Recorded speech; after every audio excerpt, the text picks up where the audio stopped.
এই দাবি করতে পারতেন। আর আমার দলের চেয়ারম্যান, আমার দলের বিধায়ক, তিনি বলেছেন তার পরিবার যদি রাজি থাকে তাহলে আমি সিবিআই দপ্তরে সেই পরিবারকে নিয়ে যাব। এটা সৎসাহস। আমরা বোমা গুলি পিস্তলে রাজনীতি করি না, আমরা 5 টাকার কলমের রাজনীতি করি। এটা হচ্ছে শওকত মোল্লাকে বলে তো লাভ নেই, কারণ হচ্ছে উনি মানে এসব বোঝেন না, উনি বোমা গুলি পিস্তল ছাড়া বোঝেন না। মমতা বন্দ্যোপাধ্যায় জানেন শওকত মোল্লা কি জিনিস, সিপিএম এর রিজেক্টেড মাল বলছি ওনাকে, সিপিএম এর রিজেক্টেড মাল উনি। এবং মমতা বন্দ্যোপাধ্যায় জানেন 2009 সালে মমতা বন্দ্যোপাধ্যায়কে তার শওকত বাহিনী গুলির সম্মুখীন হতে হয়েছিল। তো স্বাভাবিকভাবেই একটা প্রশাসনিক মিটিং এ সেই বারবার একই কথা বলতে ভালো লাগে না। ওকে বোম বাঁধিস আর বোম মারিস আখ্যায়িত করেছে প্রশাসনিক মিটিং এ। আমরা বলতে চাইছি এই খুন রাজনীতির আমদানিকারী শওকত মোল্লাকে অবিলম্বে গ্রেপ্তার করতে হবে। আর এই খুনের পিছনে যদি কারোর হাত থেকে থাকে, আমরা বলতে চাইছি শওকত মোল্লাকে জিজ্ঞাসাবাদ করলেই সবকিছু বেরিয়ে আসবে।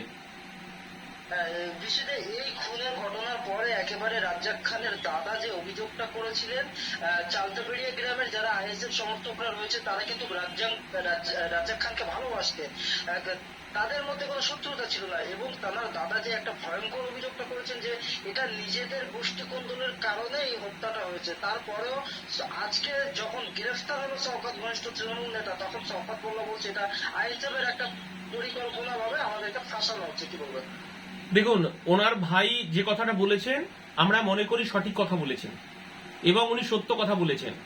এবং ওনার ভাইকে মানে উনি যেহেতু ভাইকে হারিয়েছেন এবং সেই তার এই দুঃখ যন্ত্রণার সমব্যথী আমরাও, যারা আমরা আইএসএফ করি। কারণ যেভাবে রেজ্জাককে খুন করা হয়েছে এবং যেভাবে তাকে গুলি করা হয়েছে এবং তার মৃত্যুকে একদম নিশ্চিত করার জন্য যেভাবে ওকে কোপানো হয়েছে, এটা বিরলতম ঘটনা। আমরা বলতে চাইছি বকটুয়ে যে ভাগবাটোয়ারা নিয়ে যে ঘটনা ঘটেছিল বকটুই মানে বীরভূমে, তার পুনরাবৃত্তি দেখতে পাচ্ছি আমরা এই ভাঙড়ে। আমরা বলতে চাইছি তার ভাই যে দাবি করেছে, এই গোষ্ঠী দ্বন্দ্ব তো একদম স্বাভাবিক। এবং আমরা এখনো বলছি শওকত মোল্লাকে পুলিশ জিজ্ঞাসাবাদ করার জন্য তাকে গ্রেপ্তার করুক। দুধকে দুধ, পানিকে পানি, পরিষ্কার হয়ে যাবে। এই ঘটনার সূত্রপাত একেবারে ভাঙড়ে যে বিজয়গঞ্জ বাজার যে একটা কাঠের ব্রিজ রয়েছে, বেশ কয়েকটা মাস আগে সেই ব্রিজের শিলান্যাস হয়েছিল এবং সেখানে নাকি আমরা স্থানীয় সূত্র মারফত যেটা খবর পেয়েছি, নাকি সেখানে একাধিক দোকান পোশারি ভাঙচুর হচ্ছে, সেখানে কোটি কোটি টাকার লেনদেন, এবং সেই লেনদেনকে সহ্য করতে পারে না শওকত ঘনিষ্ঠ এক গোষ্ঠীরা, তার জন্যই তাকে হত্যা করেছে। পঞ্চকে দেখছেন। দেখুন, যেহেতু পুলিশ তদন্ত করছে, আমরা তদন্তের মাঝে কিছু বলতে চাই না। আমরা তার ভাইয়ের সূত্র ধরে, তার ভাই যে কথা বলেছেন সেই কথা পুলিশের শোনা উচিত এবং তার সূত্র ধরেই, এবং এই সমস্ত যে ঘটনা ঘটেছে সেটা পুলিশ যেহেতু তদন্ত করছে, তদন্তকে আমরা হ্যাম্পারিং করতে চাই না।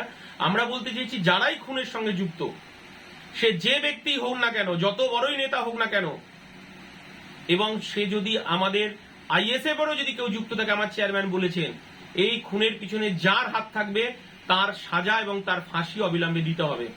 এবং তার পরিবার যদি চায়, আমার দলের চেয়ারম্যান, আমার ভাঙড়ের বিধায়ক বলেছেন এই পরিবারকে নিয়ে সিবিআই দপ্তরে যাব এবং এই বার্তা আপনাদের মাধ্যমে তার পরিবারের কাছে পৌঁছানোর দাবি রাখছি। আমি পার্টির জেনারেল সেক্রেটারি হিসেবে তার ভাইয়ের কাছে এই দাবি জানাচ্ছি, অন্তত এই পরিবারকে নিয়ে আমরা সিবিআই দপ্তরে নিয়ে যেতে চাই। ধন্যবাদ।